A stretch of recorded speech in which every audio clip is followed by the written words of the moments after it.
இப்போ இந்த இடத்தை விட்டு முதல்ல காலி பண்ணு. இந்த இடத்தை விட்டு முதல்ல வெளியே வா. கர்த்தர் நிறைய பேரை பார்த்து சொல்ற, இந்த ரூமை விட்டு முதல்ல வெளியே வா. இந்த வீட்டை விட்டு முதல்ல வெளியே வா. இந்த யோசனையை விட்டு முதல்ல நீ வெளியே வா. இந்த அடிமைத்தனத்தை விட்டு நீ மொழிய வா.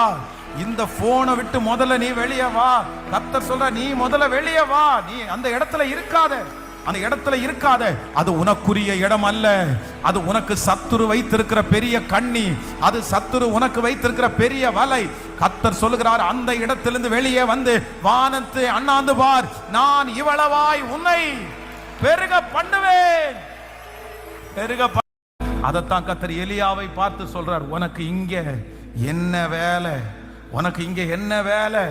உனக்கு இங்க என்ன வேலை? ரொம்ப களைச்சு போயிருக்கிற ஆண்டவரே, ரொம்ப சோர்வா இருக்கிற ஆண்டவரே, அதுக்கு என்ன பண்ண முடியும்? அப்படிதான் இருக்கும், அப்படிதான் போகும். நீ பெரிய ஊழியம் செய்யற இல்ல, சோர்வே வராம இருக்குமா? பிரச்சனையே வராம இருக்குமா? சரி, போய் உனக்காக வைத்திருக்கிற அப்பத்தை நீ சாப்பிடு, தண்ணிய குடி, நட. இப்போ இந்த இடத்தை விட்டு முதல்ல காலி பண்ணு. இந்த இடத்தை விட்டு முதல்ல வெளியே வா. கர்த்தர் நிறைய பேரை பார்த்து சொல்ற, இந்த ரூமை விட்டு முதல்ல வெளியே வா. இந்த வீட்டை விட்டு முதல்ல வெளியே வா. இந்த யோசனையை விட்டு முதல்ல நீ வெளியே வா.